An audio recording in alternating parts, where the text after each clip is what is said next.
Most online fitness coaches who I talk to think they need more followers, more leads, more viral content to sign clients online, but you don't. Because the truth is, most coaches already have enough people watching their content to book 10 to 20 calls per month. It really doesn't take that much. They just don't know how to convert attention into conversations that actually lead to sales, right? There's a big difference. And that's why some coaches with only 2K followers are quietly making over 10K per month. And people with 50K followers, and I've spoken to a lot of these people, and a lot of them are broke because they've attracted the wrong people and they've just put themselves in a really shitty position in order to generate sales, right? There's a big difference between operating as an influencer and operating as a business. So in this video, I'm going to show you the exact DM strategy that me and my clients use to book calls consistently without going viral, without doing any cold outreach, and without burning your money on ads as well. And over the last year alone, I've helped fitness coaches generate over 3 million in sales using this approach. So pay attention, because later on in this video, I'm going to show you the specific mistakes that you'll want to avoid that instantly kill trust and silently destroy your conversions before sales conversations even happen. So if you want to become dangerous in the DMs, close all other tabs, put your phone away, grab a notebook, and let's get straight into it.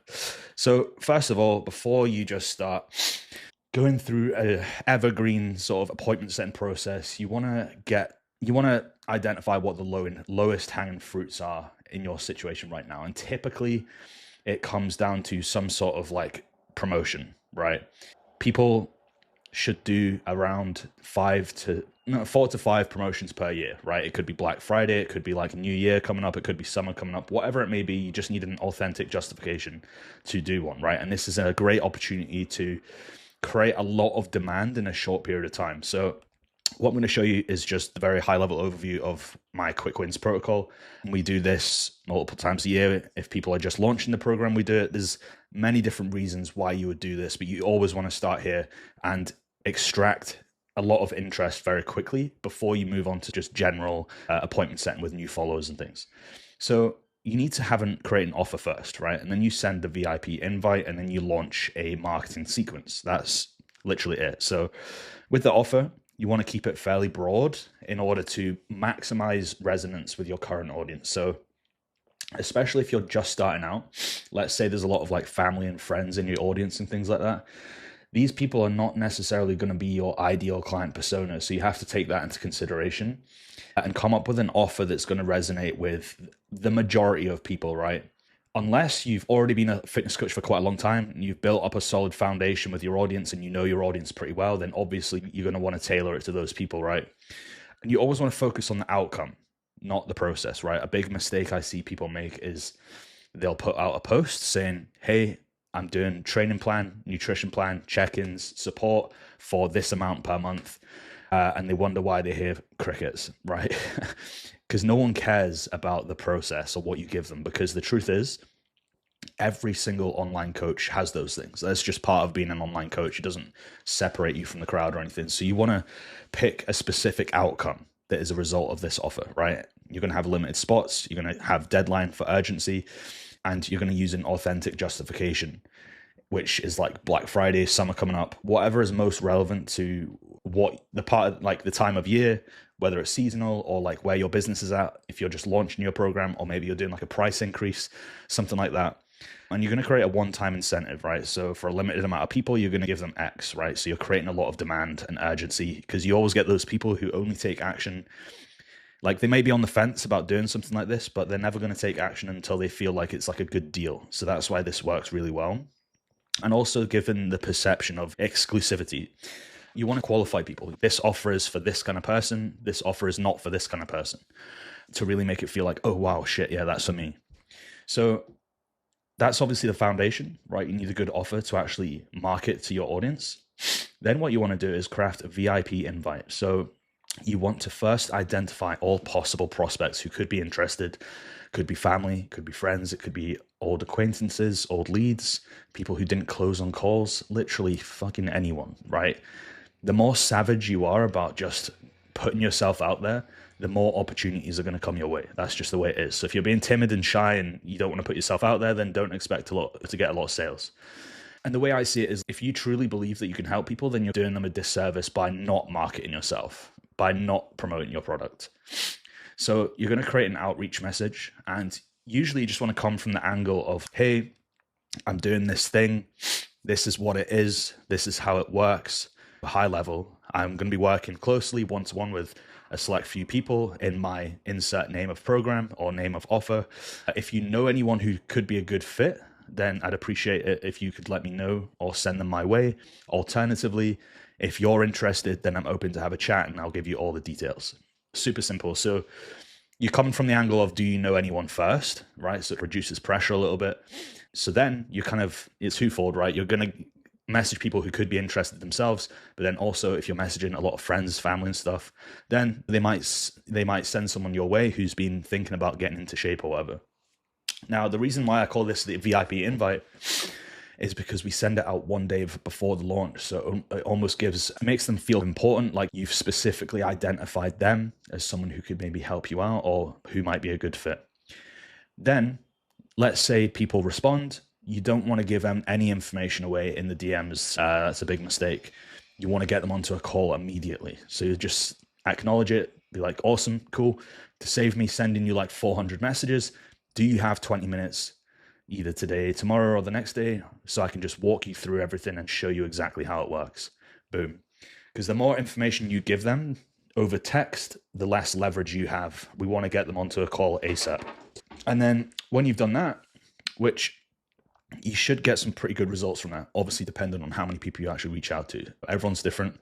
Different people are more active on social media, have a bigger social circle, things like that. So it really just depends.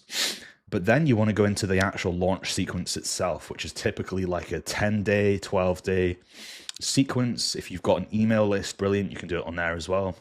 But typically Instagram, Facebook, just anywhere where you have an audience already, because before you worry about dealing with a cold audience, you want to capitalize on the warm audience first, right? If you can't sell to a warm audience, then you're going to struggle to sell to a cold audience. That's just the way it is, right? So day one is literally just a direct offer. So you're just telling them exactly what it is, who it's for, what the outcome is, and then you're giving them a very clear call to action. Days 2 to 9 are more like nurture and supporting posts. So this could be like social proof, value, like maybe you shift beliefs or you handle objections, or you maybe explain people about your story, things like that. But every post needs to be tied to the offer, right? Because the direct offer post, that's what builds the clarity and the awareness right from the get-go. So then all these extra posts, they're then going to associate those posts with the direct offer. And the more touch points and the more they see you talking about this, the more likely they are to take action. So what typically happens a lot of the time is people won't do anything on the first post, but they see you talking about it. They see that it's a big deal. And then by like days 7 to 10, that's maybe when they reach out to you. And then day 10 is just a last chance offer post, which is very similar to the direct offer post, but obviously you just creating more urgency about this is your last chance sort of thing. Every post needs a clear call to action and path to take, right? So it's crystal clear about what the next step is for them to do if they're interested.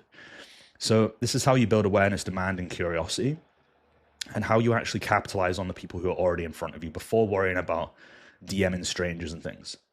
And like I said, one post doesn't cut it. So building out your launch calendar is like a crucial piece of the puzzle when it comes to engineering demand. And we'll always scoop up the people who are on the fence or simply require the right opportunity to take action. So I always start here before focusing on any sort of evergreen systems or processes where demand is naturally lower, right? So you always want to capitalize on that first. Now, before we get into the sort of more evergreen side of things, I just wanted to go over some like foundational caveats that are going to really enhance the return on time and effort that you're putting in, and are going to really increase the sort of conversion rate. So the evergreen appointment setting process is basically just your standard operating procedure for converting new followers into booked calls for your coaching business outside of any sort of marketing initiatives. So there's some kind of foundational levers that need to be optimized in order to increase various conversion rates, such as positive reply rate, right? If you send a message to someone, how many of those people are actually replying to you? The reply to call offer rate, the reply to booked call rate, and then obviously the show rate, and of course the close rate as well. So the following are some like invisible variables that determine whether people actually want to engage with you in the first place. So if they're not taken into consideration, you're always going to be fighting an uphill battle. Things are not going to be working, and it just probably means that the foundations of your page, your business, your offer, your messaging kind of needs tweaked, needs work. So that's just something to consider as well. So let's go over the key psychological triggers, which are super important. So first is familiarity. So people reply to people they recognize regularly. So Instagram stories, being consistent with your posts. So this means that the DM is more like a continuation and it's not completely cold as well. So people, at the end of the day, this is a people's business, and people will only buy online from people who they feel familiar with, who they feel like they can trust. And the mistake here people make is trying to start deep sales conversations with people who barely know who you are. So you want to optimize for watch time, right? Having some valuable YouTube videos is hands down the best way, right? Having it very clear on your profile. Maybe you've got a VSL in your bio link. You've got story highlights that lead people to YouTube. Maybe you've got a micro sales letter, or a reel that kind of pushes people to a specific video. You just want to get as many people to your YouTube channel so that when you do reach out, they already have a lot of watch time under their belt. Next, we've got emotional safety, right? So people are going to avoid replying when they feel like they're about to get pitched to. So you always want to be low pressure, always come from a place of curiosity, and the safest conversations and the easiest low friction reply, like how much effort do they need to put into to actually reply to you, will always get the best response rates. So you must avoid sales resistance at all costs. Nothing should be pitched or explained. If you just send someone 4 paragraphs, then they're just going to give you a short answer and they're going to check out. So you always want to match that energy. So everything prior to you actually being on the call with them should always be value driven. And the mistake is people show a little bit of interest, right? And then the coach instantly starts to like steer them towards a pitch, a call too soon, or some kind of decision, or you just try and coach them and it just gives people the ick, it puts them off. So this makes people feel like replying was a mistake and now they're in this little trap, which is obviously not good. Next is perceived status. So neediness destroys attraction, right? Long paragraphs, over-explaining, chasing replies, pitching too early. Your status is fucked, right? And the first impression, especially, is so important. This is why you need to have a really good profile. It needs to be completely optimized. You need to be showing proof, things like that. I'll obviously get into that a little bit later, but status and first impression and the way you conduct yourself in the DMs is dating, right? If you're too needy, if you're too keen, it's just going to put people off until they actually get to know you, right? So the harder you try and close or push them into something, the less they're going to want to buy.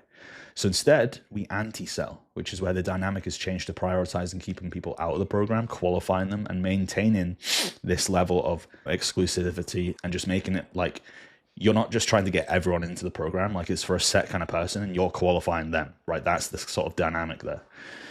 Now, the mistake is just trying to prove your worth instead of embodying it, right? Over-explaining, defending, chasing, justifying stuff. And it all signals that you don't fully believe in the value of yourself. And a high status is communicated through calm certainty, not persuasion, right? Almost like you don't really care that much, right? Whatever happens, that's the kind of vibe you want to have. Next, we have specificity. So what I was saying about the profile optimization there, right? Vague coaches do not resonate enough. You're always going to be fighting. If you're a generic coach, you're always going to be fighting the level of supply in the market. And coaches with too much going on as well, let's say you've just got like multiple offers, people are confused, they don't have a fucking clue what's going on and what they need, it's going to cause analysis paralysis. So what you need is a clear niche, a clear outcome, a clear identity, and you're solving a clear problem, right? If people are confused, they're never going to buy. So the mistake is making the prospect do the mental work here. If your content, your profile, or your messaging is vague, the prospect has to figure out whether you're even relevant to them, if you're even a good fit. And people can usually tell straight away because one content might hit and then another one might not hit. And you're just hopping between different topics that aren't really relevant to that one person, as opposed to having one clear ideal client persona who you're pretending you're talking to every single time you make a piece of content. And it's very clear that your whole page is designed around that one person. like all your social proof and things like that, it's similar people getting the result. So that leads us on to social proof, right? People need evidence before they actually want to engage. Client wins, testimonials, client interviews, before after pictures, case studies. And the great thing is you can literally turn one result into multiple forms of proof, which can increase your perceived volume of proof, right? That's why you want to capitalize on all these things. And the mistake is people just using proof randomly instead of strategically, or just when they remember to collect it, or relying on having to manually collect it as well, instead of having a systemized way of collection where you barely even need to think about it. And then we've got the relevance and timing. So the right message at the wrong time still fails, right? The best outreach happens after engagement, when you're fresh in their mind, they see something they like, and the quicker you capitalize on that, the better. So poll responses, story replies, or even just people that are watching your story regularly, emotional content, people that are like liking your content quite a lot, or even if they just follow you, right? You capitalizing on that as soon as possible really makes a big difference. And these things matter way more than like a fancy script or anything like that. So the mistake is people prioritizing volume over context, right? Just saying to yourself, oh, I need to message 100 people today, like without actually thinking about all this stuff first, which then makes the process of doing so much easier. So the better coaches ask, who has given me a reason to start a relevant conversation here? So random outreach feels interruptive. Contextual outreach feels more natural. So let's go into the framework now, right? So these are all things you have to really take into consideration when you're designing your content ecosystem, when you're designing your profile, right? Because if you just attract the right people in the first place, then it's almost like the framework doesn't even matter that much. But I'm going to go through the framework with you anyway, so you're not leaving any stone unturned here. So it's split into 4 sections: opener, qualify, the gap, and then securing the call. So the opener, right, the goal is literally just to get a reply. That's it. Don't overthink it. Reduce friction for them. Don't come on too strong. If you can't find something to relate to on their profile, just do a simple, hey John, appreciate the follow, brother. Are you on a fitness journey right now, or are you just here for the content? Now, that may sound a little bit generic, but it fucking works because it's a this or that question, right? They don't even need to use their brain to reply. So assuming that your profile actually resonates with them in the first place, then you don't need some fancy opener, right? You just need to make it easy for them to reply. And if you do this quick or after they've engaged with you, you're going to be fresh in their mind. They're going to remember exactly why they followed in the first place, and it's going to feel like a natural continuation to that.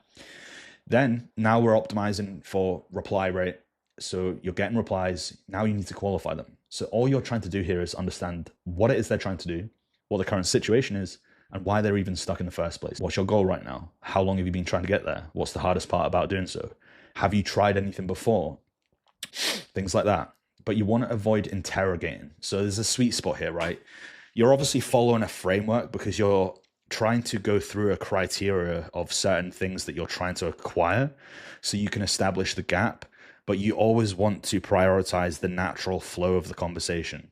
So you always want to acknowledge them and share relatable thoughts before going into the next question. Because if it's just one question after the other, it's going to feel very robotic. It's going to feel like you have a motive as opposed to coming from a place of genuine care and curiosity. And when you acquire this information, it's really important to not coach them or try and fix their problems on the spot. I know how it is, right? Us PTs, fitness coaches, we fucking love helping people. And it's so tempting sometimes to just try and help them out on the spot. But the truth is, it just pushes people away. It's just the psychology of humans. So we always want to make sure there's a level of curiosity to continue and go to the next step. So now that you've started asking these questions and you're gathering this ammunition for yourself, that's when you can start to establish what the gap actually is. So they're opening up, right? You're building this ammunition so that then you can frame the logical next step, right? That actually makes sense and feels natural and is value driven as well. We're not pitching them anything at this point. So you need to know why they haven't achieved their goal yet, specifically the obstacles that are stopping them, and how long they've been experiencing that for, right? And this creates a sense of urgency to want to learn how to fix it. So then that puts you in a good position to then offer the call. Now, the framing of the call is super important because you're not pitching them anything yet. If you do that, then you're going to spike sales resistance and they're going to be put off. So you're simply offering how to show them how to fix X, Y, and Z so they can get to their goal. So you need to tailor the call offer literally to the things they've told you, their exact words. And there has to be a tangible benefit to you, to giving you their time that isn't just deciding whether they should work with you or not. Super important. So that way they gain something either way, whether they work with you or not. And it massively reduces the sales resistance and comes from a place of care and passion to help.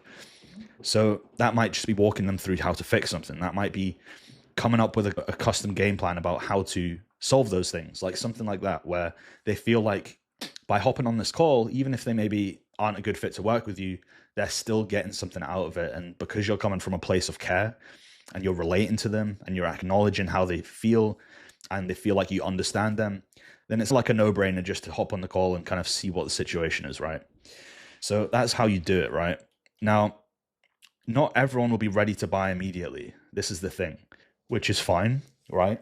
But you must nurture the relationships you form, because this is where the compounding interest comes from, actually building a pipeline of leads, okay? A lot of people will perhaps maybe reach out to new followers, and then when the conversation doesn't really go anywhere, they don't really have a system for checking back in with the person, with following up with them, for continuing the relationship, to build on it, and to slowly actually get them to that point of potentially booking a call. And if you do this well and you track it, you're always going to have sales opportunities. And let's say you reach out to them today, but they become a call in 1 or 2 months, then think how that compounds over time, right? If you're continuously building this pipeline, reaching out to people, forming these relationships, nurturing these relationships, how then the volume of calls between month 1, 2, 3, 4, for example, is just going to compound and get bigger, although you're putting in the same amount of work. So what I'm going to do now is I'm going to show you how you can actually track this, which is super important, right? Because at the end of the day, the biggest needle mover for creating sales opportunities is talking to people, right? Funnels, checkout links, shit like this doesn't work. It's a people's business. You have to be talking to people. You have to be forming relationships. They have to vibe with you for you to want to be their coach. Because there's so many coaches out there, right? So yeah, you might know what you're doing. You might have that authority, but if it looks like you don't really care that much, then someone would rather go to someone with a few thousand followers who genuinely cares, who knows their stuff, rather than someone with 50,000 followers who's just trying to get a sale in the moment. And then when it doesn't happen, you don't hear from them again, right? So what I'm going to show you now is the lead tracker. So tab 1 is the dashboard. So this is where you can see the metrics for the whole year, which is super valuable. And I know this doesn't really mean much right now, but I'll show you what it means. So let's go into January, for example. So we've got various different stages here, right? I'll go through the stages first. So stage 1 just means you've reached out to them. So every person you send a message should go into here. And when you click yes to tracked, this actually allows the data to be tracked. And you'll notice that in each stage, you've got these parts here. And this just means that you would put yes if you followed up with them, and ideally the date as well. So there's only one follow-up for the initial message, right? Because if they're not interested in replying to you, it's just a complete waste of time following up with them for 5 times. However, when they reply, you've got a positive reply, and they've shown some interest, that's when having a good follow-up system is really important, because you can go through this. Let's say you open your lead tracker every day. You can see when you followed up with them last, right? And people, like, you're not a priority to them. There's been so many times with me where I've closed clients, and it was because I kept in the loop with them. I kept following up. I was persistent, obviously in a way that comes from care, not like pestering them. But people get busy, right? You're not a priority. You get lost in their inbox. They get distracted. So if they've shown interest, then it is important to have a follow-up system. And then what you do is that this part here is where you qualify them. And then you get them to the point where you can actually offer a call. And when you've sent them the call link, that's when they would go into this section here. And then when they've actually booked the call, they would go into this section here. So you'll notice that the same person is in every stage because they've made it all the way to the end and they've booked a call. That's why it says 1 for each one of these things. And also another thing is, if they've seen the message as well, you want to click yes here. So now we have all the sort of core data here. And then on the left here, we've got of all the stages, and then we've got the conversion rates. So we've got the message seen rate, how many people out of everyone who you've messaged has seen the message, how many people, like what percentage of people out of all of these people have positively replied, how many people have you offered a call to, and how many people have actually booked a call. And then from here, we can see the conversion rates between stages as well. So stage 1 to stage 2, stage 1 to message seen, stage 1 to stage 2, stage 3 to stage 4, etc., which is super valuable, right? Because then you can identify where the leaky parts are, maybe what could be optimized a little bit better and things like that. And then obviously you can see the data for every month. So, and you can test different things as well. You can test openers.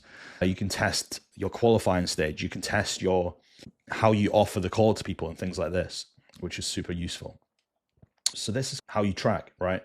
And the more dialed in you are with this, the more calls you're going to book.